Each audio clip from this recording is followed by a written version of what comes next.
Hello, everyone. My name is Brent. I'm the host for Canadians with Disabilities and Their Allies. And today I have a huge announcement. Well, first of all, before the announcement comes, I'm actually going to be introducing myself as the host, but interviewing myself.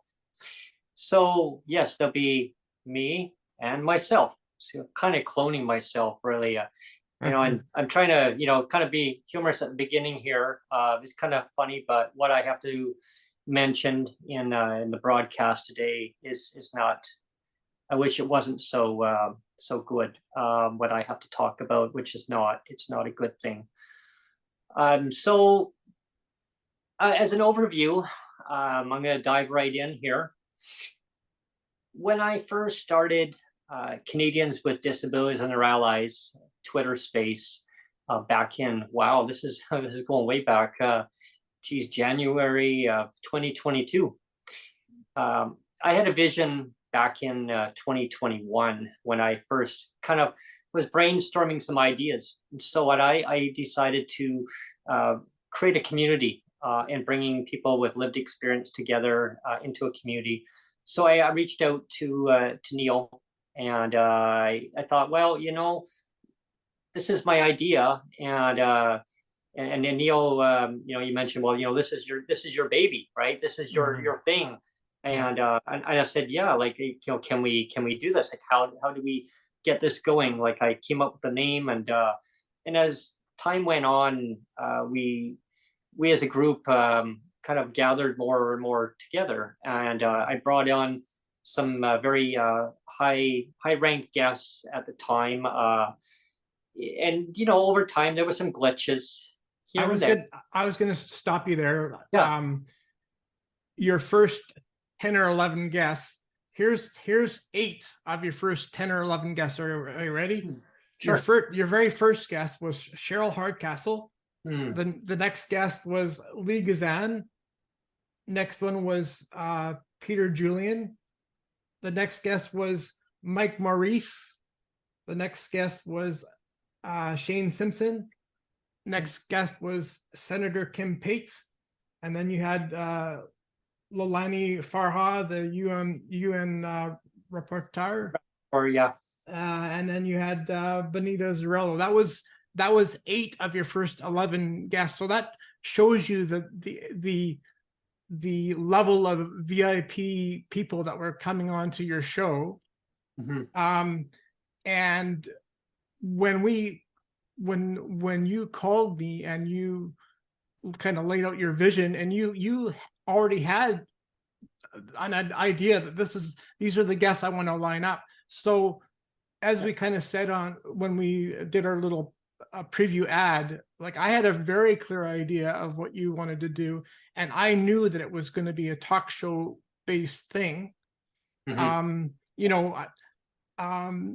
And one of the, I guess I'm going to put a little metaphor in, back when I was, say, 15, 16, 17, I didn't have a lot of money because my parents never really gave us an official weekly allowance or whatever. They would just give us, an occasional allowance every once in a while kind of thing.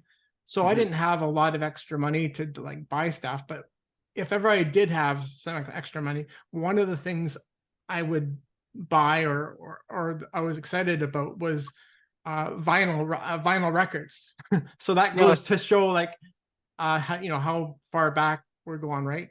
And one of the things too is is if you couldn't afford to buy a vinyl record, oftentimes you would borrow the record from a friend or something, right?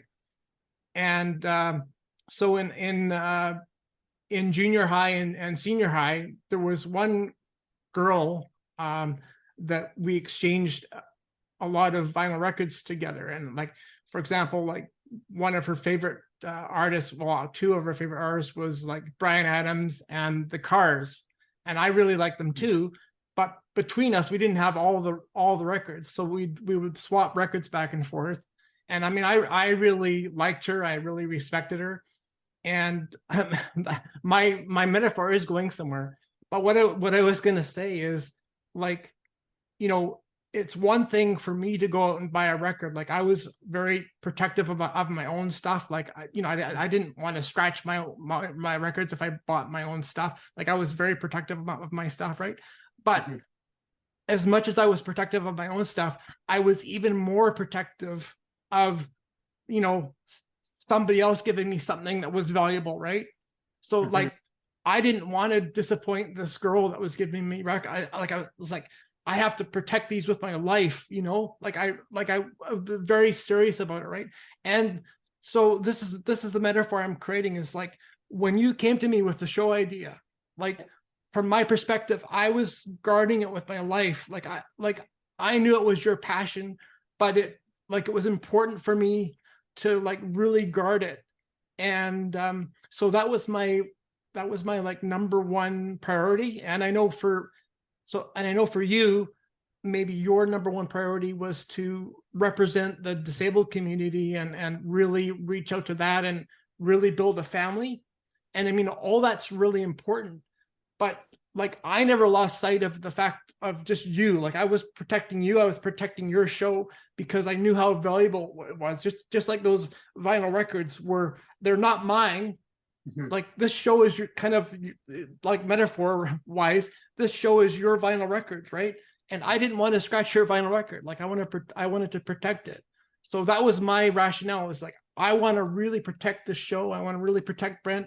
I want to really protect Sonia, like the whole thing, right? That was my like laser focus of the whole thing. And your laser focus was a little bit different, of like, you wanted to protect the disabled community and like really foster that, you know, which is always a good thing. But that's where our tacks were a little bit different, is that I was really focused on protecting you and the show, and you were more interested in like cultivating this whole family dynamic, so that we kind of approached it a little bit different. I just wanted to like mention that, to make that clear, that I was approaching it one way and you were kind of approaching it like really kind of cultivating the really, disabled community. Really focused, focused on the disability community.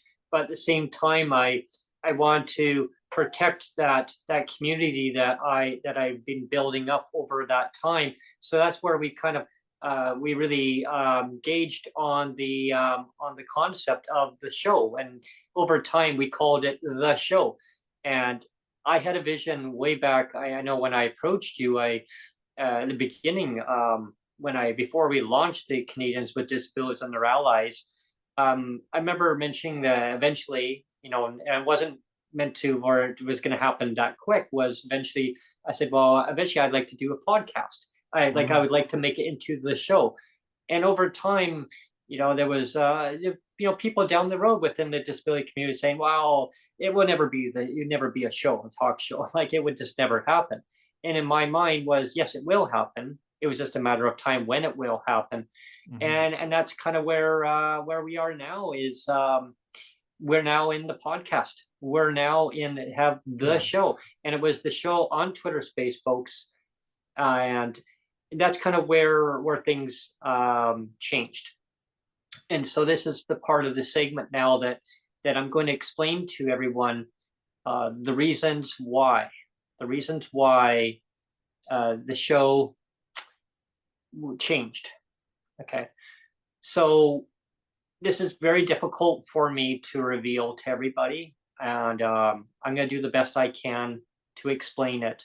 I'm not going to dive right into deep down of all the details, right? I'm going to give an overview here. So technically, the word technically, because it was a lot of technical problems. So this is one of these breaking with Brent segments. I mean, part A, technically, yes, there was technical glitches, but that wasn't the real reason. The real, I mean, that was the reason, but that wasn't the underlying reason. So there That was one of the reasons, but it wasn't. It wasn't the major reason. Yeah, and a lot of people kept saying, "Oh, okay, so it's technical," and that was what I wanted people to see. I was coping with issues in my life regarding the community that I had brought together, and there was, unfortunately, there was some individuals that I didn't even know who they were, and I want to make this very, very clear to everybody. I'm not pointing fingers. I'm not saying he said, she said, because the calls, I was getting phone calls, and I don't even know who they were. It got to a point where it escalated into spring of 2022, right around the time that I actually opened up open mic. It was open mic sessions. I started opening them up longer.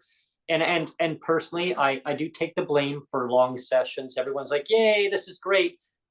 Birdie would say, "Don't say blame, say ownership." That you take ownership. Yes, of it. I will change that, Birdie, because you'll be watching this right now, probably, or you'll watch it later. I take full ownership of this.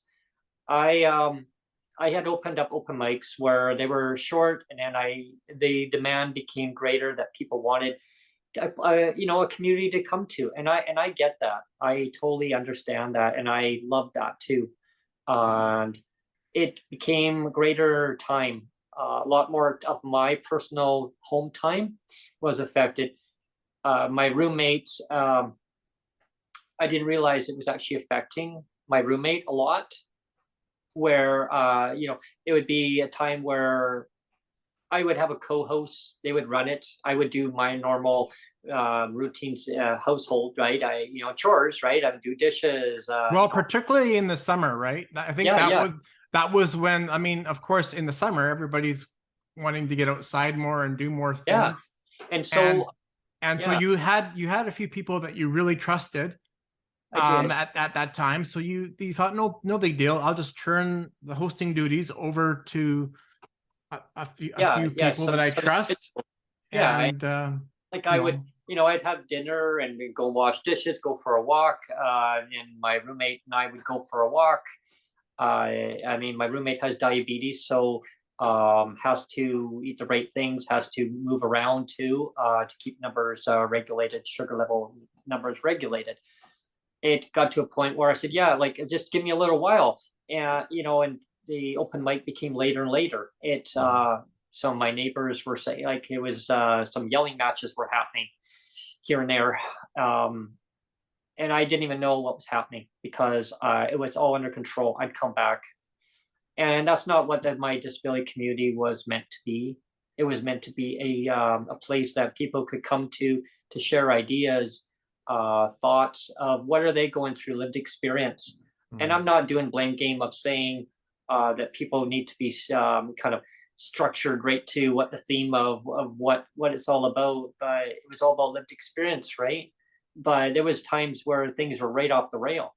Yeah. I would get messages, Neil, and everybody. I would get messages from people saying, "Brent, get control of this space.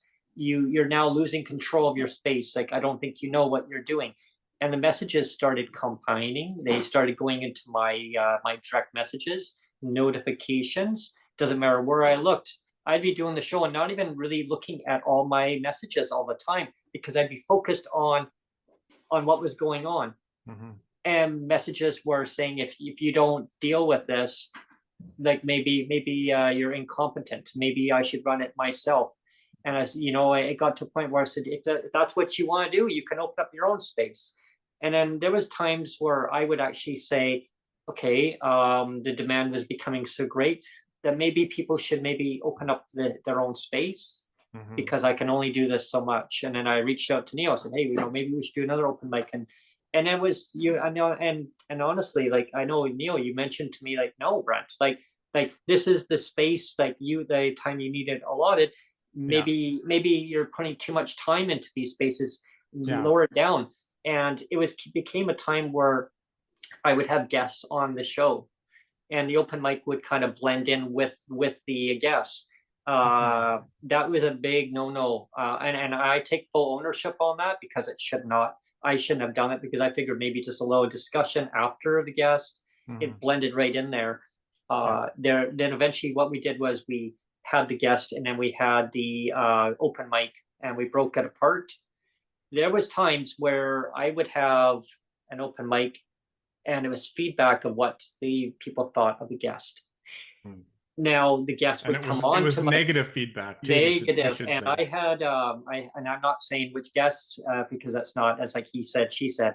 There was a guest, a few of them, and had joined on my open mic, and were beyond embarrassed. They just said, "I won't be ever coming back ever again." And it really put a tear in my eye, because it's something that I built up, and I'm moving forward. Things after I'd done the open mic, and I noticed after I was doing open mics a lot, I was receiving calls in the spring of 2022. Now, a lot of people didn't even know. I know yourself, Neil, you didn't even know all of it. Bertie didn't even know of it. Sonia didn't even know all of it. And well, one of the things, I'm just going to interject a little bit. One of the things is, that I didn't have a lot of time to go to the open mics, because, I mean, we would do your shows, and I would, frequently attend those. But I'm a parent, and I'm a husband, and so my day is full already. And when you were done with the show, I was re-recording the segments, because back then, for the first few months at least, I had to re-record the stuff using my snowball mic, because we had no like app to rip the audio easily. That came after Bertie came on the scene. We found an app to do that, so it saved me a lot of time. But in the early days, in the first few months, I was basically re-recording all of your segment. Every time you did a show, I would re-record it using my snowball mic. So that would take me at least an hour, if not 2 hours, to do the re-record. And then I would spend another 2 hours at least editing it down to 15 minutes. Like I would really take my time and really kind of encapsulate the best 15 minutes of the show, right? And so it was a lot of time and effort. And so I thought, well, I have to cut back my time somewhere. And so I just never went on, very rarely, I should say. I just very rarely went on the open mics, because I just didn't have the time. So that's kind of why I didn't really know what was going on. And so it wasn't until Bertie came on the scene where she was like kind of red flagging some stuff that was going on. And then we started sharing, like, okay, this is going on. This is serious. We need to put a stop to this. There was, and that was a lot around the same time that things were escalating. And I'm glad you mentioned about time with normal things, like life activities in the household. And it came down to the time where there were people that were telling me, well, that's why your roommate's there. Don't worry about that. She can go and do all this. Well, no, like, I have responsibilities too. Yeah. And that's why I had people running my my open mics, right? Yeah. And then being told, well, no, you need to stay here. Well, it became a conflict, right? It really created a lot of problems for a while.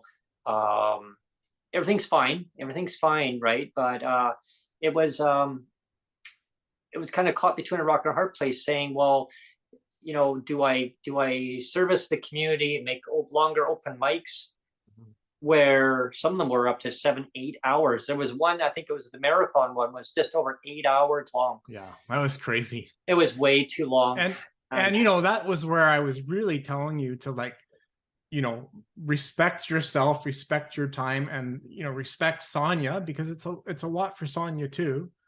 Well, yeah, And it's you know, echoing throughout the household too, especially when there was yelling matches, and these walls are very hollow, so it echoed all the way to some of the other tenants in the building. and that goes back to my first metaphor again. This is Yes. why I mentioned the thing about the records, is Yes. because it's an important metaphor, because this is where, like, I respected your show, and I think some people that were just stirring up shit, there was like, you know, there was maybe 3 or 4, like a small handful, so I'll say 3 or 4 people that really did not respect your show and started to like just stir up shit.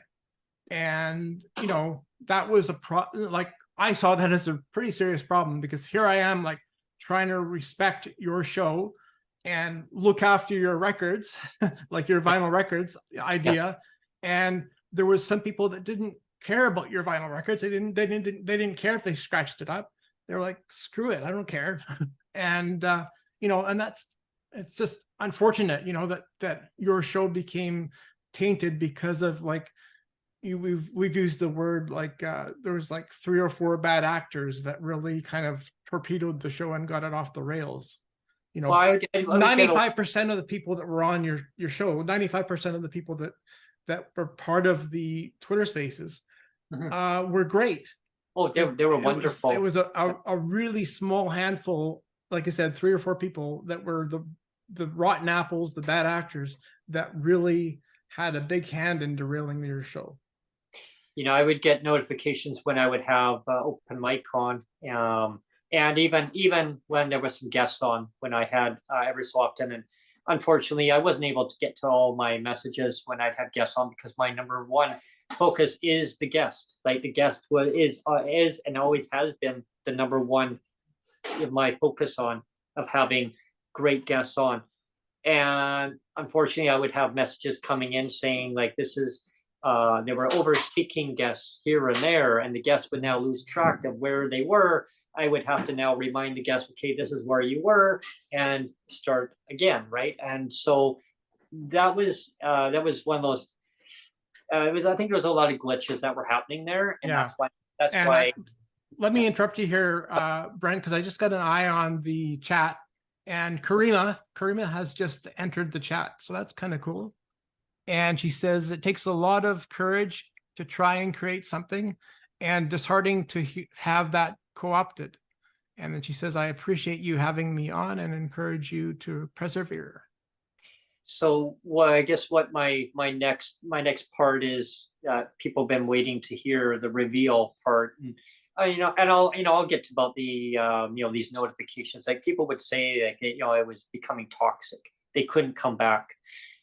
And you know, what do you say? Yeah, I mean, that's their decision if they want to come back or not. And I don't create a toxic environment. Then, you know, I respect myself better than that. I was brought up to actually, you know, do unto others as I want done unto me, right? And that was my motto going forward all along, is create a community just for people to come to. And I never ever in my life want to, you know, say I'm the king here because I know best. I know best for everybody. It wasn't that. It was bringing just people with lived experience together, and that's all I wanted. I took a lot of heat sometimes where they'd say, well, yeah, but you're here just to you're to tell other disabled people how things are need to go. No. It was all about taking my ear and listening to people, and trying to be as neutral and as possible. And because, you know, there's people who always have views, you know, this side or that side. I always just like, listen, you know, hey, you want a shoulder to lean on, you know, an earful. And I always say to people sometimes, hey, like, reach out to me. You want to talk, you're not feeling well, you want someone to talk to. My DMs are always open to people. Well, and you know that, and again, I'm sorry for interrupting you, Brent. No, but it's okay.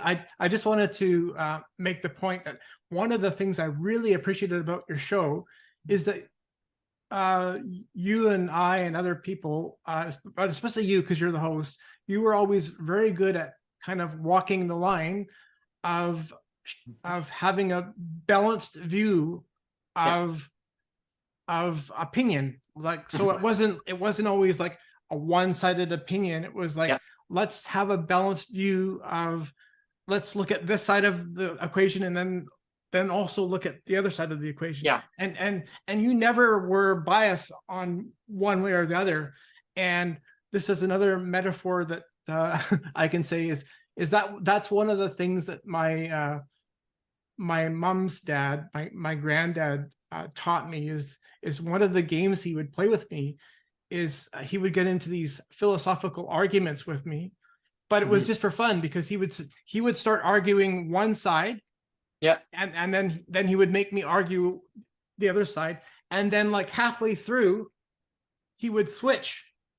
So it's like then we would switch places, and then he would argue the other side and I would argue, and you know, so that kind of showed me that there's always two sides to everything, and you shouldn't always be focused on only arguing one side and then, you know, just throwing out the other side and ignoring it. You always got to be balanced of like, let's argue this side and then switch around and then look at the other side too. And I really think your show did a really good job of showing both sides of a situation or problem always. Yeah.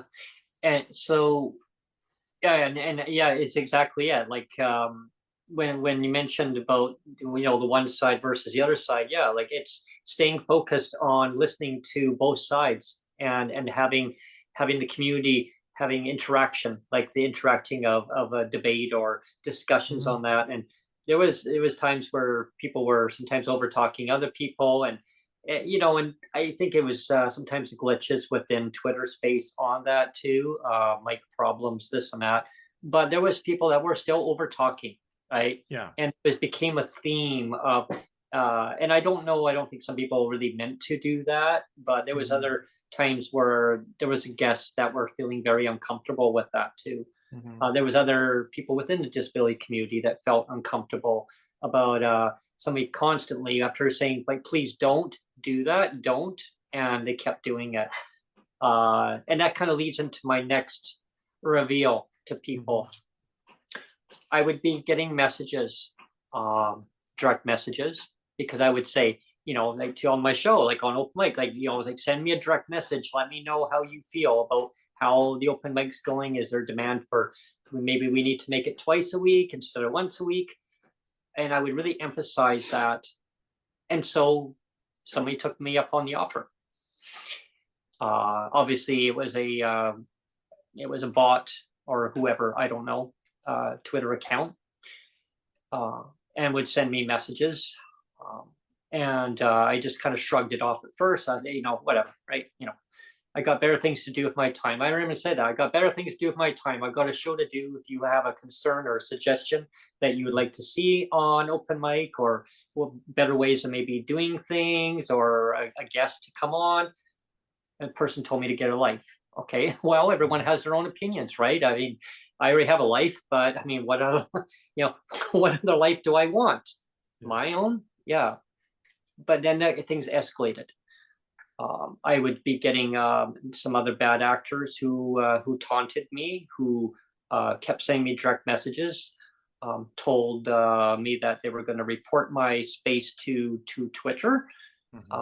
I reached out to Twitter support, had a lengthy discussion with. And you were vindicated right away, almost. By the way. And so they knew this person was completely false and baseless. So I reached out and I had a lengthy discussion with Twitter support. I said, knock yourself out. I remember saying that. I said, knock yourself out, right to Twitter support. You want to go ahead and listen to open mic sessions, 7-8 hour sessions, go ahead. Listen to all my guests. You might find it really entertaining. I know I do, because that's why I have the guests coming on, because it's all about our lived experience, and I take it forward and they take it up to Ottawa. Right, and they take our voices forward, and that's what it's about. So if you find anything in there that I've said wrong, derogatory, bring it to my attention, and I will take full ownership of that. Right? I guess they went and overviewed, and they said, you're running everything great. Like, this is the only Twitter space that's on here that, like, this is amazing of what you're doing. I said, I don't need brownie points. I said to Twitter support, I don't need brownie points. I don't need to be praised. I just want this person to stop. And that's what it was. And that's going forward, is that I want this to stop. And the person kept going, wouldn't leave it alone, kept going, and said that you're very rich, Brent. You got so much money that you're out in the town. You're just blowing. You're going and buying wine and beer and going out the town and buying gourmet food. I go, really? When did this happen? You know what I mean? So that's just one example, okay? But I'm not going to say names because that's not what it's all about. But I just want people to know that that wasn't the end. Yeah. It actually escalated into I was getting phone calls. Now this is the part that got very scary for me, because it got really close to home. The person knew where my address was. The person knew my walking path that I would go, because I do like to walk. I love getting exercise. I love outdoors. The person knew my walking path. Now, the person also told me that to watch my back. And if I didn't believe them, they said that they would make sure that the show won't go on. And I said, who are you? And don't worry about who I am. Just worry about who you are and what you're doing, because you're hurting the disabled community. And I said, how am I hurting the disabled community? I bring people together with lived experience and talk about how they're feeling, and talking to me, putting, my ear to them and listening. And they told me to watch my back if I know what's good for me. Okay, so that's a death threat, right? I shrugged it off at first, and everybody, I got a call again. These numbers were showing up as unknown name, unknown number. I had no way of detecting it first. It happened 4 times to me, and after that, it stopped. I reported it. People were asking me, well, did you report this? I reported it. They said if it continued, we will now investigate further into it. Right? They said maybe it was an isolated situation. I never know. Like, I don't know who the name of that person was. So that's the difference, is that if I had known a little bit more detail about it, it was the authorities took that information. Fast forward, I had to change my phone number. So rather than, kind of looking at all the details of this information, the service provider investigated into it. So going forward, I don't know if it was related to anyone who was taunting me, sending me messages. I was getting harassed constantly, telling me that on Twitter, direct messages telling me that I need to wake the F up. I need to get a grip. It was all sorts of things going on. Well, one of the things that has to be mentioned too is when the phone company did the investigation, yes, they saw right away. They said this is harassment. Yes, they just said for sure this is harassment, right?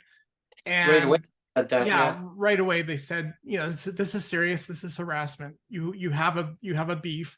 They said to you, do you want to take this further? Do you want to, involve authorities or what have you? And I think just because you wanted to just be done with it and not inflame things, you said no. And, but this is where I have a real serious problem, because, one of the women that was calling you, when I reached out to her and I said, you owe Brent an apology, she said, I don't owe Brent anything. Like, she was washing her hands of the whole thing. Like, she didn't take any responsibility, and she was just being completely oblivious to what harassment is. Because we should say, just to give a little bit of detail, you live in a very kind of old, we're going to call it heritage condo, and and one of the features of your condo is that it has a very old school buzzer in it. And so anybody that buzzes, it comes through as a private number, right? And that's just no hard. caller ID. No caller ID, no caller ID, and that's just hardwired into your building. And if they wanted to change it, it would cost like thousands of dollars. So of course your manager doesn't want to change it, right? And you went into detail to try to figure that out. And so when this woman called you and then you said, look at, you actually told her, you said, when you block your number, it comes across as, it gets spoofed as somebody that's coming to my door. And you get a lot of Amazon deliveries. So I get on and medical stuff for Sonia. She gets it for her diabetes.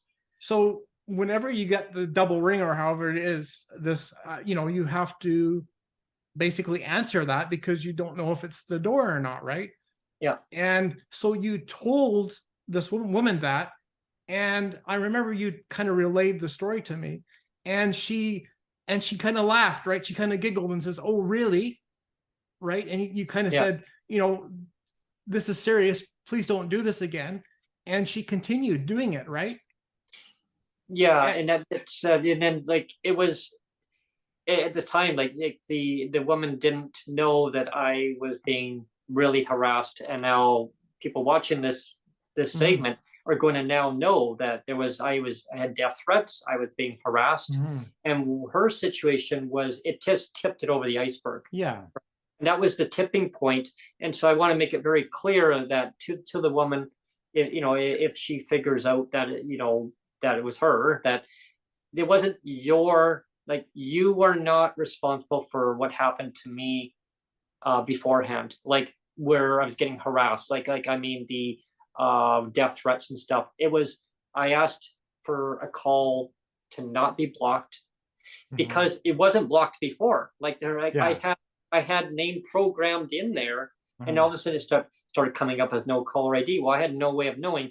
Well, I had at the time, I actually had management in my building doing checking out every unit, and it would show up as no caller ID. I figured maybe it was a delivery coming in. Sometimes management does test the intercom out just to make sure that things are working okay. And I go, hello, and then I was about to hang up. No, it's me. Me who? And of course, the person didn't realize at the time that I was already in my mind kind of freaked out because I would have no name, unknown numbers calling me up randomly saying, watch your back, like stalking me. Right. Yeah. So of course I'm automatically going, okay, like I'm going to have to change my number, and it ended up being that way. So this is not all about on one person. The perpetrators who basically stalked me, and I'll basically make it cut and dry. They were stalking me, and it really freaked me out. They mentioned my roommate's name. I would see a vehicle parked on the side of the road, and as soon as I got closer, the vehicle pulled away. So it tells me that somebody is watching me. And why? For what reason? And it hasn't happened since. What was amazing, after I made the announcement that I was actually going to be pulling the Twitter space off, all that ended. Ended. I stopped getting phone calls even before. Like it was my the taunting of the phone calls were into the summer, and then after the summer it stopped. But then it was in the back of my mind of that I was getting the other no caller ID continued, and it got to a point where it just pushed it right over the edge. I realized, everyone, that there was something that I needed to do. I needed to now move the Twitter space off of the platform as they knew it as the show, and I needed to bring it over and have it being broadcasted. When I'd have guests on. So I want to make sure everyone understands how this works, is that when there's a guest on, okay, when I'm doing the show, it's actually broadcasted onto YouTube. and it's always gone to YouTube from day one. It's always gone. That's one thing we really have to emphasize, because I think always gone to YouTube. I think a lot of people, they associated your show always only with Twitter Space, and that was an important vehicle. Yeah, but the end result was YouTube. Yeah, because I only missed when you came to me and you said, I want you to be the editor producer. Well, I only missed kind of re-recording. It was your first show only, the first show you had with Cheryl Hardcastle. That was the only show. If you go back and look at the whole list of, and there's 125, 126 recordings now that are just the Canadians with Disabilities and their allies, those segments. There's over 125 of those now.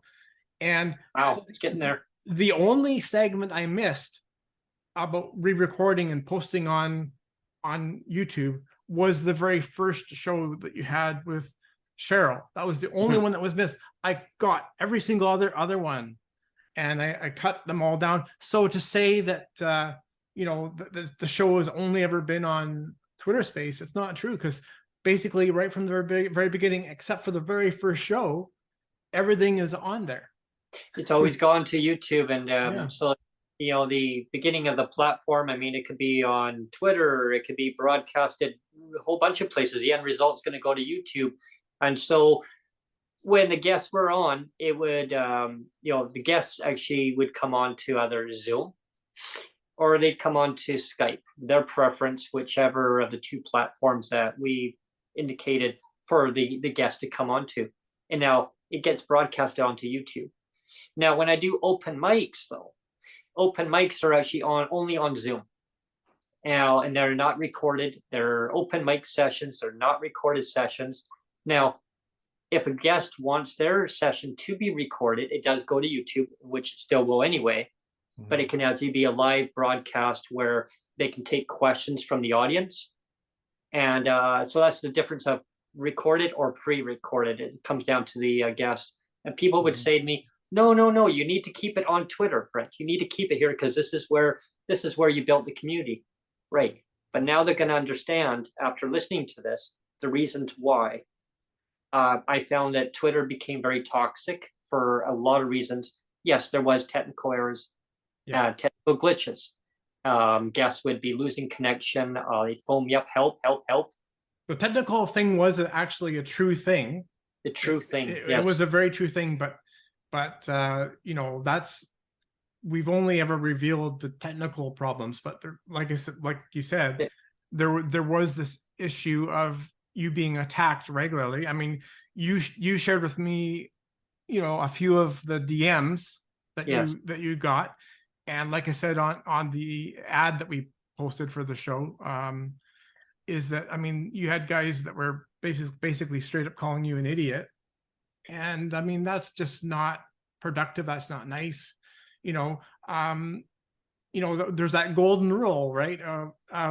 Your mom, or my mom always said, and everybody's mom on the face of the planet has always said, like, if you don't have anything nice to say, don't say it, right? Just shut your mouth. And I mean, I've lived by that. I mean, that's something that my parents have always told me, is like, if you don't have anything nice to say about somebody, just don't say it, right?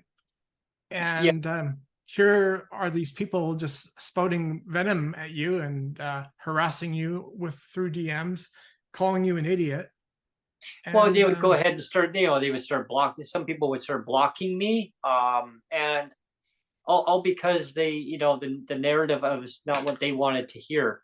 And I was really quite shocked about it, because that's not what advocacy is all about, right? It's we're all going to have different viewpoints, for sure, right? There's always different viewpoints, but I'm sure every advocate, whatever the topic is of advocacy, they're always going to have difference. I mean, look at some of the politicians; they advocate in different ways too, and they all can work together. They've shown that in different ways.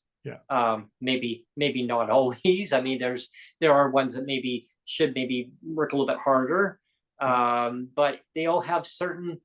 When I say that, work harder, meaning they could probably work together a lot more effectively. where because there's so many disagreements, but there are still little components of every little thing that people can glue all that together and to come to the common end result of trying to make things better. And that's what I've always tried to do, is try to make things better, of creating a good environment. And I got a lot of pushback, and yes, Yeah. rightfully so. Like, people can always have their opinions. Yeah, and I'm just going to interrupt you a little bit, because Dan made a comment. He says Brent's not an idiot. He says he likes eggnog too much, but he's not an idiot, with a little smiley face. Yeah, way to go, Dan. Yeah, give me 2 liters of that Breaking with Brent segment where I went to the store with the rum. With the eggnog. rum. They had oaknog. I'm going, oh, I remember that one. I'm like, oh, no. Well, so I went on adventure. Yeah. And it's I'm glad you're talking about advocacy and how everybody has a different style. Yes. Like, one of my big styles with advocating, and I mean, we've all been there. We've done mistakes. I mean, I've told the story lots of times where, I've gotten mad. I was getting mad at Shane Simpson, our previous social development minister for many years that he was minister. I would, send him kind of bad emails where I just got mad and pissed off. And then when I had a chance to actually meet him at this kind of, a town hall kind of meeting thing, and I first approached him. I said, "You don't know who I am, but I'm Neil Matheson." And he kind of said, "I know who you are," and he kind of started running away from me. And then I said, well, no, wait a minute. And I had to kind of own up to that, because I said, I just want you to know that, I acknowledge the fact that maybe I was attacking sometimes and I shouldn't have, but I said, really, I was never attacking you, the person. I was only attacking the policy. And I think that's really important, that, I mean, people can get passionate about certain policies, but when you start targeting other people and saying this advocate sucks because you're not advocating in this way, or you're not advocating in this way. And one of the ways I like to advocate is I like to mix in a little bit of humor. And I know that was one of the big things for me, is when we launched the channel. Yeah. This is my channel, but the reason why we share it is because, the editing and producing it's a lot of effort, right? And you can only do so much. So we agreed at the start that you would be the host and do all the hosting stuff, and I would do all the editing and producing, and we kind of share the channel, right? But one of the big things is we really wanted to invoke a lot of humor into it. Like, there's a lot of advocacy, but you want to have fun with it too, right? You have to in life, because life is so there's so many things on the go, a lot of stresses in life, a lot of things on the go, as we know. And that's why I do the Breaking with Brent segments. There's serious situations that I go through in life, or things that I come across. I go, hey, this would be interesting. And I put some humor. I try to put a little twist into it, and every so often. And I love the snow episode that I do. I always go back. That snow one is hilarious. I'm like, whoa. Yeah. But but getting back to advocacy, I'm glad you mentioned that, because that's where I think a lot of issues were happening too, where Brent won't have so and so on because from some other party. I did try to reach out to some of them. They just didn't want to respond back. And it's not like the people will be listening to this now going, well, Brent didn't reach out to the Conservative Party because they didn't, because, we said it'd be great to have on. Actually, I did. There was, but unfortunately, nobody actually took the bite of wanting to come on the show. Well, I mean, no surprise. And to get back again to, humor, like, where some people were attacking you for it. I remember you showed me again one of the DMs, and this one guy said, like, what are you doing wasting your time talking about boobly bits? He said, like, kind of get your head out of your ass and do like proper advocating, and that's somebody that totally missed the mark of what we're trying to do. I mean, yes, it's important to advocate, but it's important also to mix in the humor. And, like when I have my videos of gaming with my son, or the food reviews, or, those types of things, it's mixing in, I had one of my friends tell me it was kind of like those things are kind of like the commercials in between the actual good, the good advocating stuff. It's like when you watch the Super Bowl, there's also the Super Bowl commercials, right? So that's the kind of way I envisioned, all those funny videos is like, yeah, we're gonna have important advocacy, but we're also going to just mix in the fun, and it's kind of the day, those breaking with Brent things are kind of a day in the life, and they're hilarious, right? They are.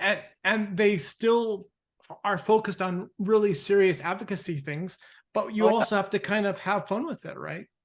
Well, yeah, exactly. That's why I love doing them, because it's about pointing the reality of what I go through, or different situations that I come across in the adventures of if it's either food banks, or it's about grocery prices, or if it's about transit. And that's another area of advocacy that I focus on a lot on, is about transit, about accessibility of not having the adequate transportation getting from one city to the other one. And so reading comments that I would get, and I'm glad you mentioned about that other individual, because then I was another comment that just recently, and I was like, seriously, like, yeah, there was, I can't recall, it was something about, yeah, like, that advocate, there was my name tagged with somebody else's name, and oh no, definitely not that advocate. Yeah. And Brent is breaking everybody's hearts. yeah, that's right. This And is the guy, right? yeah, and then of course, since people were started jumping in on it, which is good, right? To make a point. But then here's the thing, folks. The person goes ahead and then deletes their post. Yeah. But they're embarrassed because they got called out. Like, all I want to do is advocate and bring people together. Now, if they're upset because I'm advocating in a way that you don't want me to advocate, well, I'm sorry that you have your way of advocating, and Joe Blow has their way of advocating, or John Doe or Jane Doe. I mean, everyone has their own way. Like, rather than so much, back and forth. Yeah, and I really don't like people that feel emboldened behind the safety of their keyboards, where they can just say, type, I'm going to spew venom like this, like all this BS, towards somebody because I'm behind the safety of my keyboard. I'm kind of impenetrable. I can say and do whatever. I really don't like that. I mean, some people get really, really hurt on the comments that come out. I mean, even Sonia had mentioned to me, I didn't even know what was going on. Right. That's how I felt so scared about having been personally attacked. And when they mentioned they would, saw me and her walking along, that's where it got too close, folks. It got too close to home, and it's got to stop. Like, if you don't like the way this person advocates, then just, what, that's your thing, but don't bring it into my life, into my personal surroundings of bringing her into a situation, right? That's a no. And to me, that's a no. Like, that's no. Like, personal attacks, no, it's got to stop like that way, because like for my advocacy, I can't speak for other people, and I'm not going to speak for other people of what they're going through. There was recently on local news, a person had revealed what they go through and about harassment. My situation's not even close. Do you want to say the name of the person, because she is a public figure? I can say her name. And when I say her name, I don't want my situation to be. It's not even in parallel with what a celebrity is going through. Not even close. But it is related to the one key word: harassment. Okay. So I follow the person. That first person follows me back. I highly respect that individual very much. And when I heard about what she has going through and what she is going through, it really put tears in my eye this morning, because I knew I was going to be doing this broadcast. I had butterflies in my tummy, you guys, because I knew I had to let everyone know what was going on. I was scared about saying anything. I was scared about coming out in public. I would do my shows and people would say, yeah, but you're always happy-go-lucky, Brent. Yeah, because the show goes on. What I went through was what I went through. And I didn't sleep very well last night either. No, me neither. I think it's because I was concerned about making sure that you got to say what you wanted to say. And I think you have, which is good. I have said it. And but her name is Jody Vance. She's a journalist, and I highly respect Jody. And Jody, if you're watching this, thank you for your broadcast that you did on Global News this morning. I was watching it, and it echoed home to me of a online harassment. My situation that I revealed today is not even in comparison to anything that you've gone through, the torment.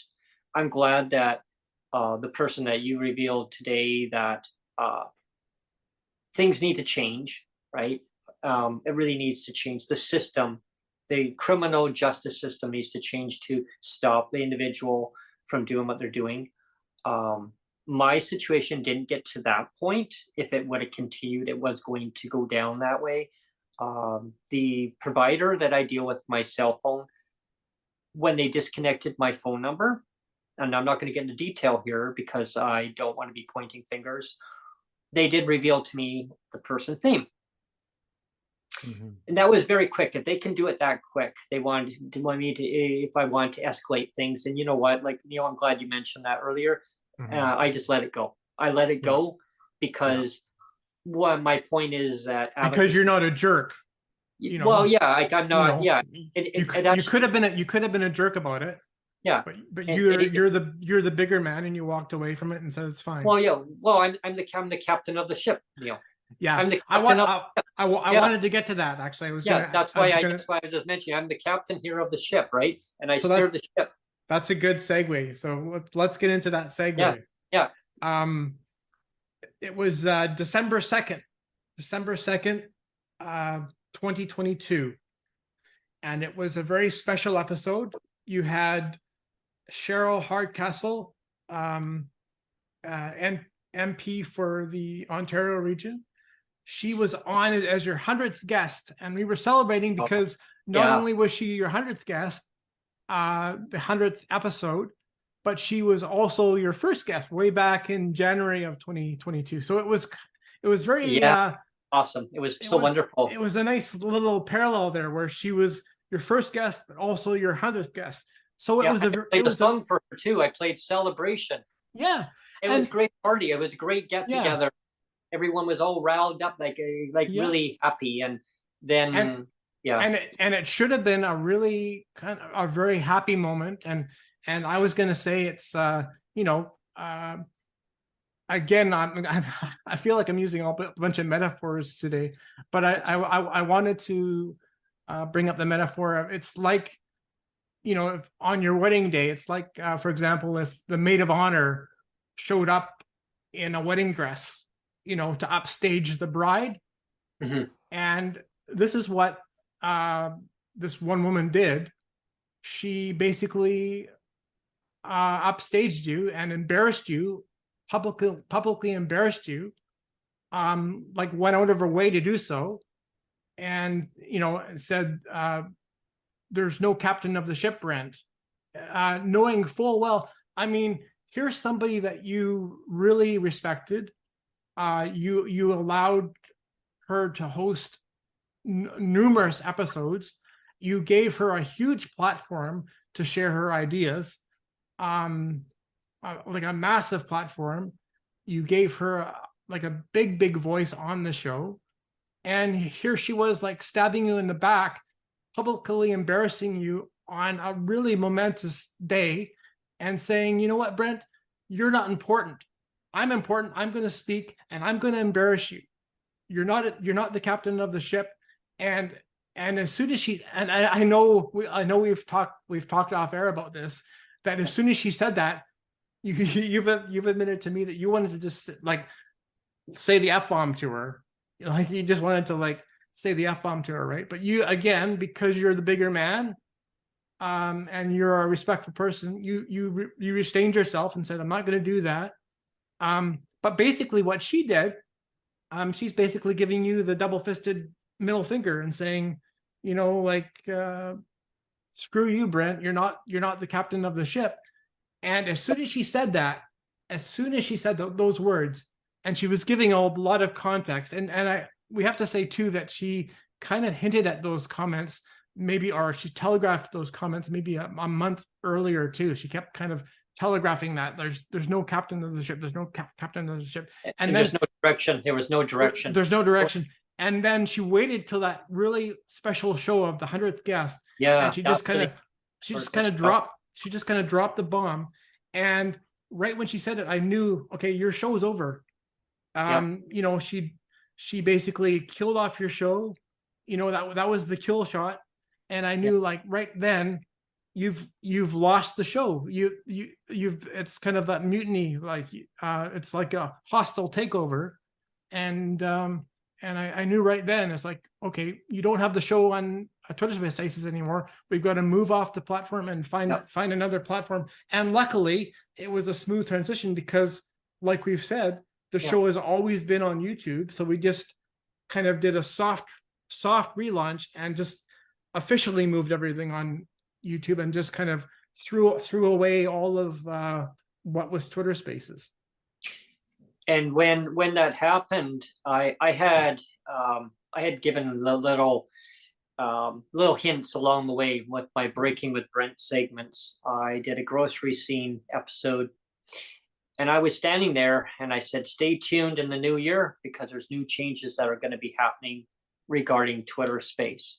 Mm-hmm. And people are like, whoa. Some people are like, whoa, where did this come out of? Again, you need to subscribe. You need to subscribe to Neil's YouTube channel. Watch when you see the Breaking with Brent segments out. You know, they're like, oh, that's great. You didn't probably listen to the whole segment, right? Maybe because there was parts in there that actually did say that there was going to be changes coming, and I kept hinting along the way after that happened, and without me coming out and saying, yeah, we're going to be dropping the F-bomb here, like we're moving it off there immediately, it's going there. No, we're going to be launching it out in the new year. And I had made that decision at that time. I was pondering it, thinking, well, maybe I can somehow sabotage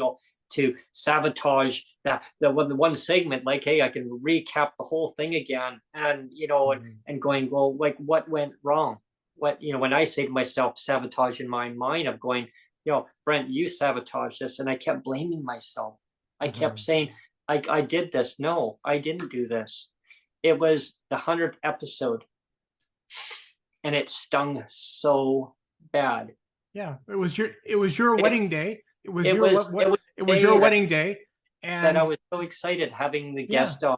And when I made these announcements, I was trying to think, well, is there a way that I can somehow keep things going? And I realized, no, things had built up to a point where it became so toxic for me, being attacked behind the scenes, and nobody knew it. Sonia was hurt. She says, you didn't tell me. I didn't tell her because I didn't want to hurt her. I wanted to protect her because I knew that I was going to deal with the individuals. And so it's all fine. Everyone, like, everything's fine now. Like, with Sonia's fine. I'm fine. Like, moving forward, like, everything's fine because I've now launched everything under a new area. I've on the new platform. Well, I mean, YouTube's always been there, but under the engine, right? So we just left Twitter Spaces behind. Yeah, that's the only thing that we've done, really. Yeah, I mean, I'm still on Twitter. I mean, yes, but Twitter Spaces gone. I had to change my number. It's been, to be honest, it's been hell. Revenue Canada, trying to get into their system. Guess what? They want to send a verification code. What number? My old number. I couldn't get through. I had to talk to somebody. Then I had the whole 50 questions here. to verify who I am. And why did you change it? I had to go to the government to change it. I mean, and I'm still changing it. I'm still handing my number out, but I'm being very selective of where I'm handing it out to. I'm being very cautious. Do I trust people? Yes, I do trust people. And I think part of me too is part of my gullibility is that sometimes I trust people way too much. And that's one of my traits, unfortunately. I guess I say unfortunately, it's nothing I can do about it. I inherited a lot of things that people don't know what happened many years ago to me. I was jumped, I was attacked.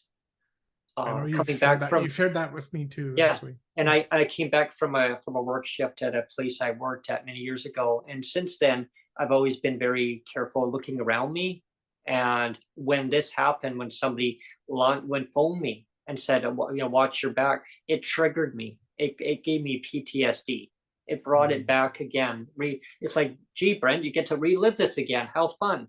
No, it's no fun. So to my harasser, to whoever phoned me and has been harassing me, stop. Like, I put a stop to you. Stop harassing other people, whoever you are. I advise you, don't not do that. Stop. Look at yourself. Look at yourself in the mirror. You could probably find something better to do with your time and your energy. Maybe you could be, I don't know, maybe, hey, be a comedian. Go out there and because you love to harass people, maybe change that into energy of being some kind of comedian, or maybe be, I don't know, be a better person. Yeah. Just don't be a jerk. Don't be a jerk, okay? Because you really create a lot of stress and anxiety in my life. I don't need the baggage. Yeah. And this is where I just wish people would come forward and actually apologize, like with a sincere apology. And that's the one Not thing hard. It's not hard. Yeah, and that's the one thing that still bugs me is because again, I've reached out to this one woman a couple of times, and she just point blank says, "I owe Brent nothing." And I'm like, are you kidding? She's like, "It's not my fault that Brent changed his number. Like, what have I got to do with that?"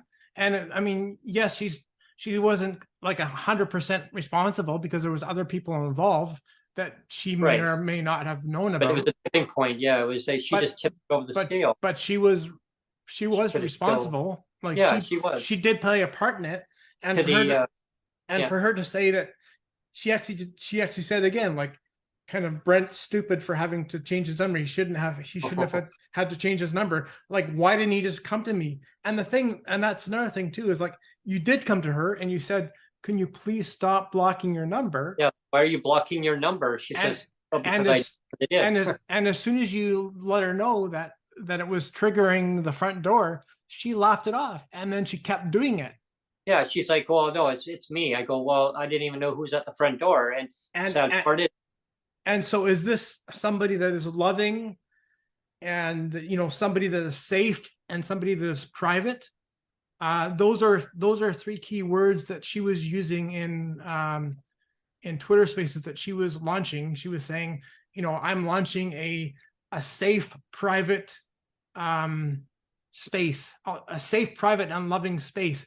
And what she did was not safe. It was not private. It was not loving. So at least own up to your, she should at least own up to her part in the damage she caused you. Yes, it wasn't only her. There was, like we said, there was 3 or 4 bad actors, but she was one of them. And and again, she was somebody that you trusted. She was somebody that you trusted with hosting the show a lot. We both valued her a lot. She's a smart gal. I'm not going to disparage her, because she's a very smart gal, but because she's so smart, she should be able to recognize what is harassment and what is kind of crossing the line. And she just kind of washing her hands of everything and saying, it's not my fault, but it was her fault. She did play a part in it. Because there was times where my phone would ring out of the blue, and I understand that people want to call up sometimes randomly, and then I have no problem people calling up, but blocking a number and then calling me up not knowing who it is, and then saying, why are you changing your platform away? You're making a stupid decision. You're going to throw away all your followers, or you're throwing everything out that you built up, Brent. Why are you doing this? Like, why? Is it somebody who's influenced you to make that decision? I go, no, it's my decision. Well, oh, did it? Well, maybe it's your editor, your producer, who's told you. No, this was my decision. Nobody decided. Like I said, that Neil didn't decide. Sonia didn't decide. Nobody decided. It was we can say that nobody decided, but in a sense, the decision was made when the kill shot happened, right? Yeah. You were basically forced off the show. Yeah. As soon as like the last kind of straw that broke the camel's back was there is no Captain Brent. And like we said, that was the moment that, you know, I knew that your show was officially dead and there was no coming back from it. We had to walk away. So for, you know, anybody to say that, you know, that it was your decision or it was my decision, actually was the decision of your harassers that were the ones that were forcing you off your platform and saying, you know, we don't respect your show. We don't respect your records. We're going to scratch your records up, like my metaphor that I said earlier in the show. And there was a complete lack of respect for you as a person, for your show. And that's where I have a real problem. It's like, you know, own up to the fact that, that's kind of where I saw it too. Was it's like people will make mistakes in life, right? They need to, if they make mistakes in life, they have to find out the mistakes that they've made in life. That's just part of the learning process. And with somebody saying, oh, well, you can't throw it away. You can't get rid of Twitter space because that's what you've built up. Okay, well, I've decided this is what I'm doing. I'm sorry that anyone that misses it. Yes, there are times that I do. And I'll be honest, there are times that I think back, yeah, I miss my Twitter space show. But I know it was cool because everybody was cool. Everybody was involved. Everybody could talk. Yeah. And I mean, the first 3 months or so, I mean, everybody was being super respectful. It was wonderful. It ran smoothly. I was like, yay! I'm gonna program this in. I'm gonna send the broadcast information out, and we post out the link. It went, and I was like, yay! Looking forward to it. It got to a point where further down the line where I wasn't looking forward to it. Yeah. I wasn't thinking, well, you know, with the guests coming on, I always looked forward to it. Okay. So I'm going to clarify that. I always look forward to the guests coming on because I was the one who reached out to the guests to bring them on to the show. And they're like, yeah, I'd love to come on. And it got to times where they started getting bad mouth. And again, we really have to stress that it like 95% at least of the people that were on your show as listeners, as participants that of part of the Q&A, like it's a wonderful community. Like so many people embraced you, embraced the show. We're only talking about maybe 3 or 4 bad actors that really played the biggest part in derailing your show. Yeah, and it's very unfortunate that it had to be that way. But you know, moving forward, I mean, I really encourage people to join in when I have the guest coming on, and it's broadcast onto YouTube. The majority of the time so far, it's been live onto YouTube. So you send your comments in on the bottom, right, and send them in. And I know that it's not the same way as interacting with the guest verbally, but typing it in, which is great.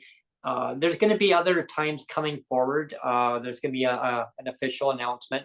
So I know I kind of gave something away that one day when I gave that segment. Do you think I should say it, Neil? Let them know that what's coming up, or there's the enhancement. Yeah, we can. I was just gonna pop in again. I'm trying to keep an eye on the chat as well. Yeah, and Jennifer popped in late, and she said she made a comment and said, "I am grateful for you, Brent, and thank you for everything you have done. I will always support you regardless of anything." So that's nice. Thank you. Thank you, Jennifer and Dan. Like, thanks for your your comment regarding the bubbly bits and the eggnog, and I know that sometimes some people will send me messages and I don't always respond, or sometimes I just don't have the words. typing out to them of what to say. That's one thing that I've had difficulty with. Verbally, I can say a lot more. Typing out, sometimes I struggle with it. I do the best I can.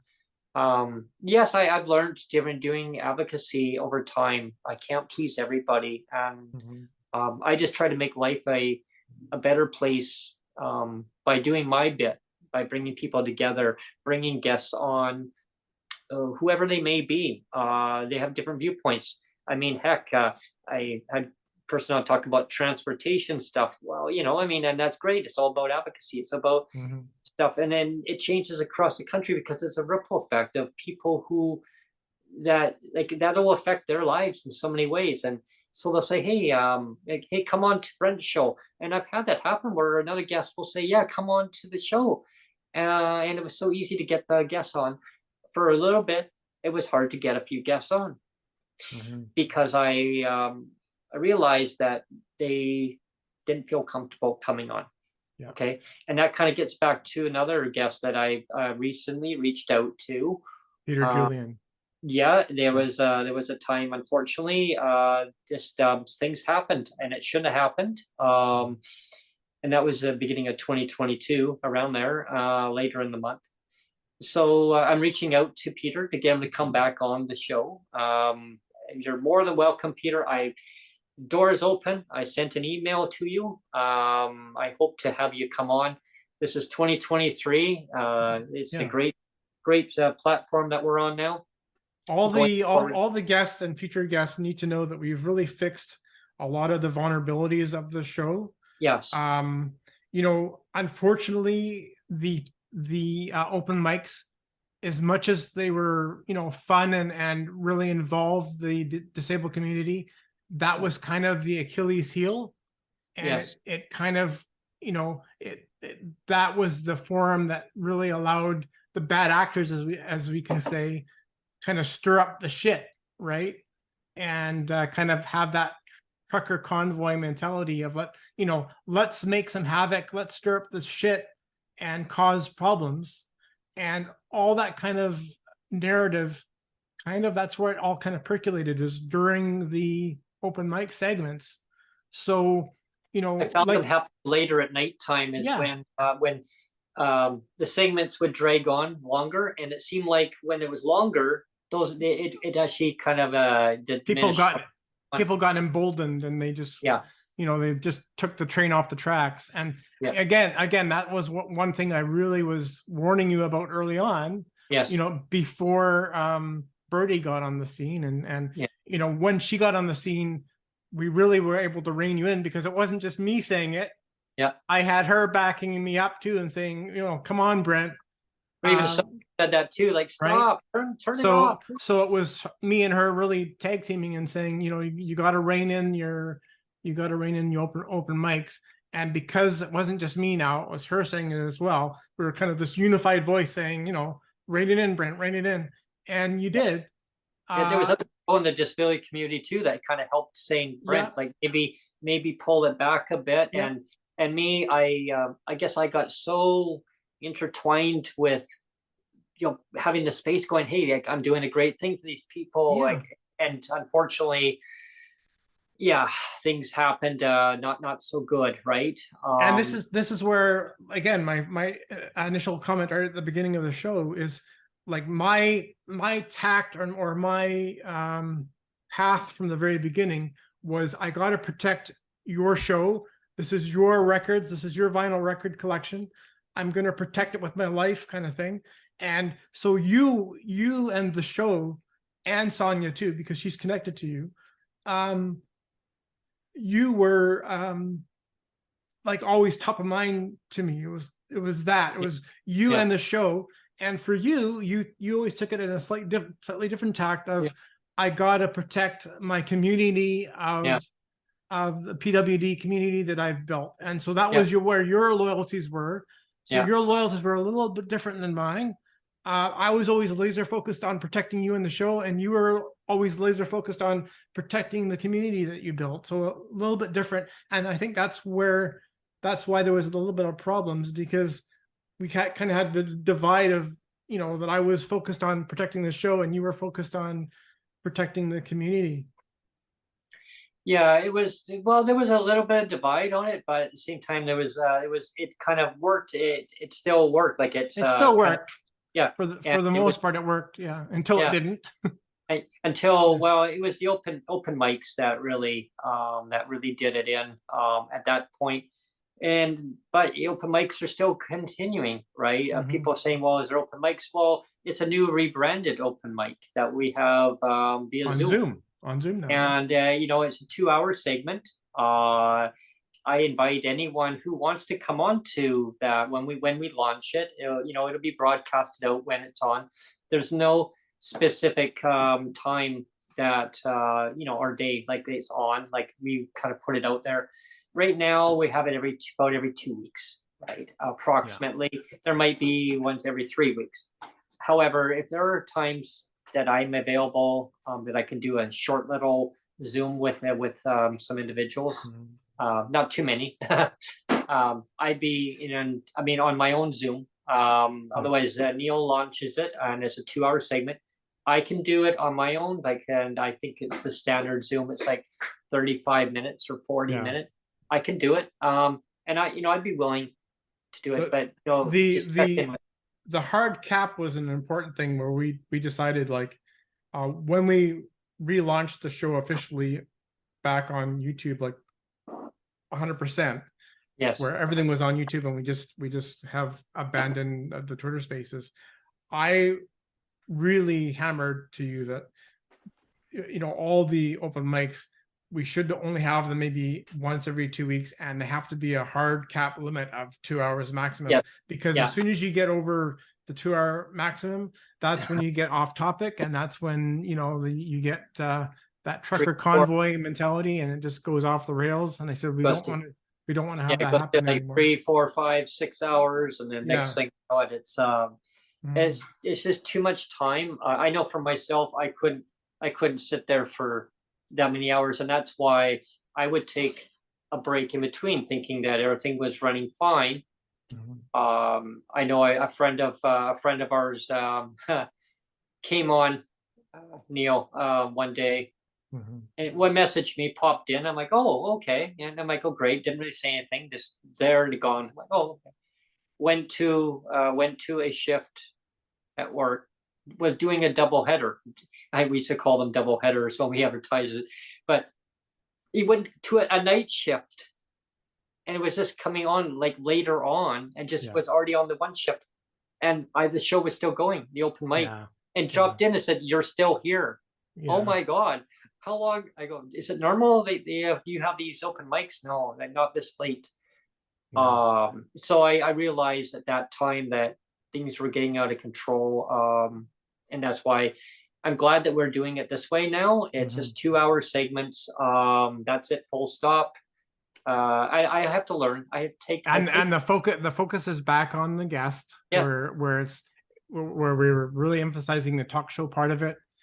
And you know, it got to the point where at some point the open mics had more of a, you know, people put more of a focus on the open mics, and it was like, you know, we don't care about the guests anymore. We just want to bitch and complain on open mics.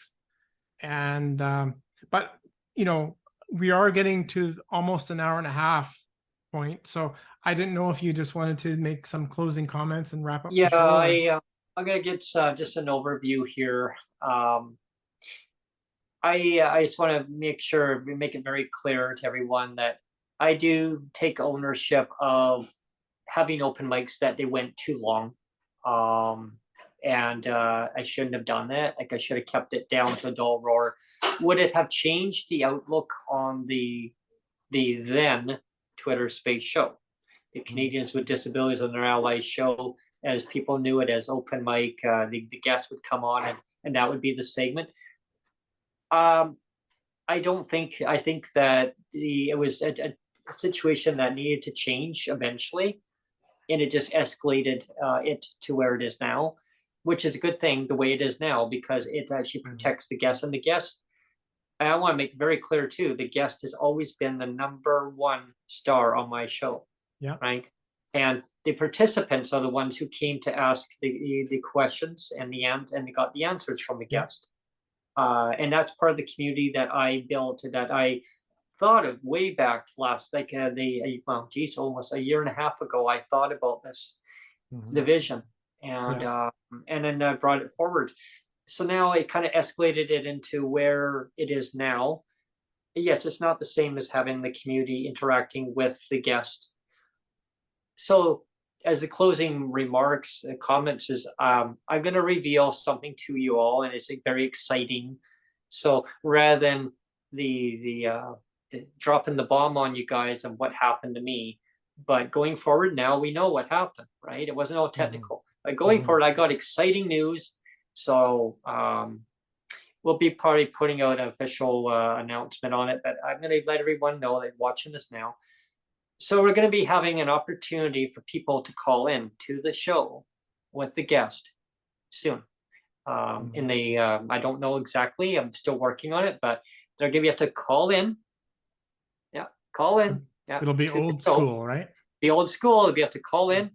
Yeah. You have to work out through some technical things when it comes to that, but you're going to be able to call in and ask questions to the guest. So rather than if you're just on YouTube and you can type it in, well, you know, maybe you still want that feel where you can. I want to be able to ask the question to the guest. Yeah, I think that would be a really cool ad. But again, like when we did the soft launch where we moved everything to YouTube and abandoned the Twitter Spaces, one of the things that I really wanted to emphasize is the guests have always been the star, and when the guest leaves, when the special guest leaves, the show is over. So this is a nice ad where we're going to be involving the audience more, and the audience will actually be able to call in and have their voice on the show and actually be able to speak a question rather than type a question.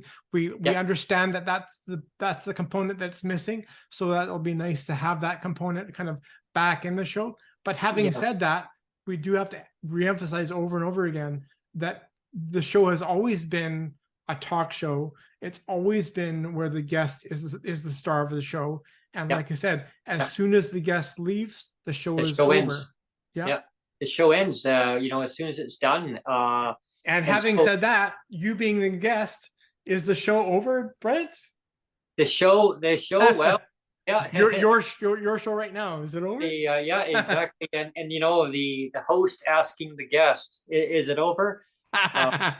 My closing comments are to everybody.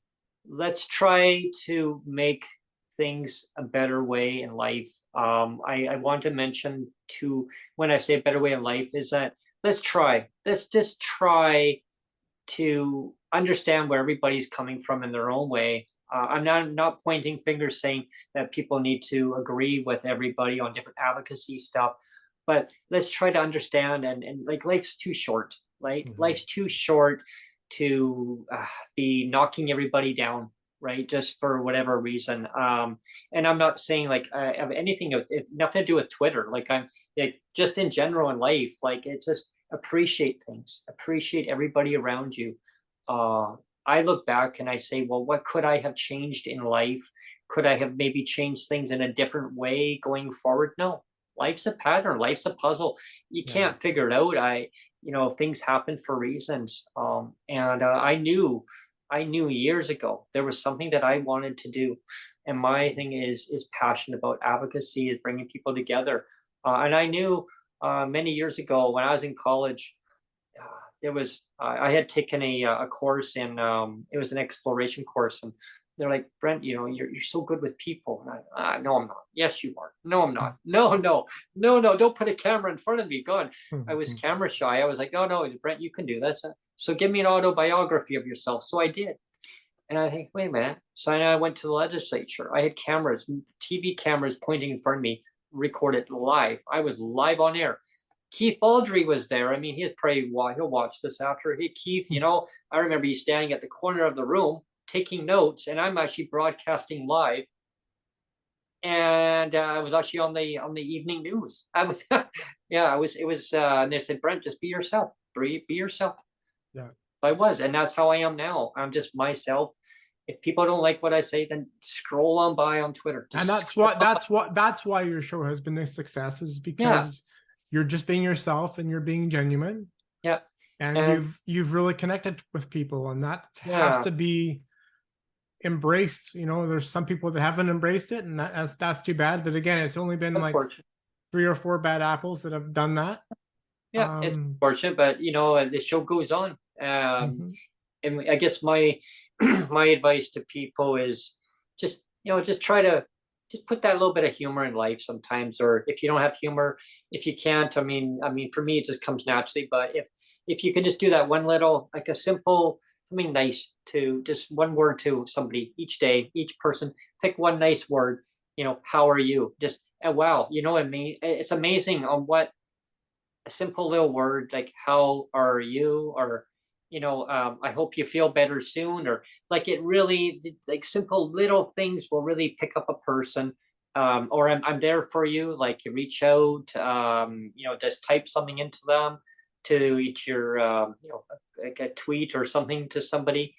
One little gesture, or like a post, or I mean, or maybe not, I mean, depending on your situation, but it doesn't take too much effort just to reach out and just be kind. And it's that's what I've learned in life. It's just try to be as kind as you can and be there for people.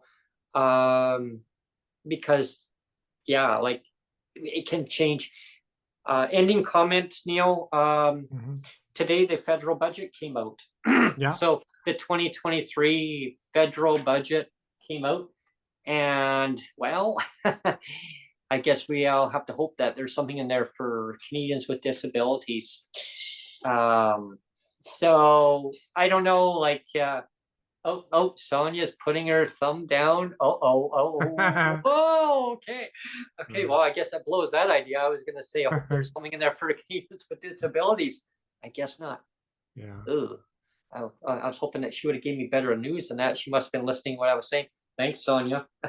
There's She just told me because I was doing the show. So and Ebert review. I was watching. I was doing the show here, right? So I didn't know what's going on. So what we need? Okay, so I guess fast forward to what my comment was going to be. I guess I can erase that comment. What I was going to say now in my mind. What we need to now is we need the disability. Make sure I get this right, because Birdie is going to say, "Hey, you got that wrong, Brent." Disability emergency relief benefit. I got it right. We need that immediately. Okay, no pussyfooting around here, politicians. Let's get this out. We can do it. It can be done. I know it can be done. I have sources too that told me it can be done. Yeah, who are those sources? Your own colleagues. Your own colleagues. Yeah. Who told me it can be done. Why? Because I've had them on my show. Gee, maybe the ones who are actually going against of not doing it, come on my show. I welcome you to come on as a guest. Let's talk. Let's talk about the reasons why you won't put DERB out to help citizens of Canada just because they're disabled. And I'll say it again. I should record myself. You know, I should record that little clip. Anyone can be born with a disability. They can develop a disability for their life. And as they get older, they will get more disabilities. So it compounds. So are we supposed to be treated differently because we are citizens of Canada? I mean, come on. Are we better than that? The country definitely can do it. Yes, Canada can do it. And even saying that, respect your citizens within your own country, for God's sake, please. Like, life's too short. Let's get DERB out there to help millions of Canadians, because more people become disabled. I think the stats showed 1.5. That number is growing. It needs to be updated. I'll get Joseph to look into that, and some others. But that number keeps growing. The caseloads keep growing. Oh my God, how do we pay for it? Yeah. Okay. It's a mystery. It's a mystery. Guess what? It already pays for itself. What? Brent, oh my God, how do you say that? Okay, we got, and I can probably miss out some of these components before we end the segment. We got EI, we got GIS, we got OAS, we got We got child tax credits. We got GST. Oh, let's double the GST as a grocery benefit. I mean, we want DERB. We want DERB. One-time payment. Oh, that's going to help a lot. No, we need DERB. We need something to help people across this country. Let's do it. Come on, we can do it. I know we can. It's 2023. Let's make things a lot better, because Canada's going to go into a good recession. We need to help people before we go into that. My mom always said, help people first before you go into a recession or into a depression. I know my mom had taught me a lot when I was a kid. She had gone through the deep depression. Come on, people, it can be done. Thank you so much, everyone. I just want to thank everyone for tuning into the segment today. I know we threw a lot out there. Was a little bit emotional. I actually held back the tears. I had a couple drop come down, but I did good. You did well. I held my posture. But I hope everybody liked my metaphors. I feel like I said about 2 or 3 metaphors though. Hope people and this wasn't all about bashing people, certain individuals. I just want you all to understand that comments that are made toward people, even if they're not disability advocates, just people in general, like, just think about the ripple effect, how it really impacts them emotionally, physically, mentally. Yeah. And yeah, so going forward, you talked about the government needs to respect its Canadian citizens. Well, we as a PWD community, as a micro community of PWD, we all need to respect each other as well, because there's lots of non-respect that's going on right now. There's a lot of infighting going on. That needs to stop. Yeah, need to stop. That needs to stop. Full stop on that. Okay, like, there are so many people that are hurting, and and I was going to touch on it, but I'm not going to, because it's all about pointing fingers, and what I mean, and that's not what this whole segment about is. Any other segment that I put forward, it's not about pointing blame game. It's if the government was just to do what they're elected to do, is take care of their citizens in the country, we wouldn't have all this infighting and oh, you get to have subsidized housing, oh, you get to pay market housing, oh, you get to have the Canada Disability Benefit, oh, only if you're up to before 65. After, no, you don't get to have it. And the government's creating all this divide. Stop it. Okay, listen to the citizens. Even in your own humor, you wanted people to come as witnesses. Listen to their impact statements. You asked me to come forward. Nobody reached out to me. Hey, Brent, would you like to give an impact statement? Nope. Yeah. Why? Yeah. Because I guess I would tell the truth. Yeah. The truth hurts, right? It's lived experience. But anyway, everyone, I want to thank everyone for coming on. Let's try to make life a better place in Canada. Let's all just do one thing in life, in every day, each and every one of you. Hi, how are you? That's hard. Yeah. Well said, Brent. If you see people out there asking for help, please, just, if you can, just, if you got a few dollars, just throw it their way. I mean, whatever, right? I mean, if you can do it, if you're in the position of doing it, great. Have yourself a wonderful day, everyone. Thank you so much. I know I ramble on a lot, so Brent, as a guest, Brent, stop. Okay, Brent, stop. Okay, that's it. It was only going to be an hour, but because you are the host and the guest, I wanted to give you some little bit of leeway. Yes. So because you deserve it, because you are the host and the guest all at once, so I have to give you a little bit more leeway than others. and with joking around, it's I just want people to know that I'm here to listen to anybody who wants to talk, as long as it's concrete discussions of not saying, hey, why would you put a video out there? People are going to listen to it. I might get pushback saying, hey, were you pointing fingers at me? No, I'm not pointing fingers at nobody in general. I just want people just to stop pushing back on everybody. That's what it's all about, right? It's you just wanted the truth out there, because up until now, people kind of knew the half truth. People They only knew about the technical foibles of Twitter Spaces, and they were legitimate technical issues, but Yes. we only focused on that, and the whole thing about the harassment, we just kind of buried it because you didn't want to talk about it at that time. Amazing enough to all the, you know, a lot of that, the death threats were it was isolated to a point where it wasn't a lot of calls.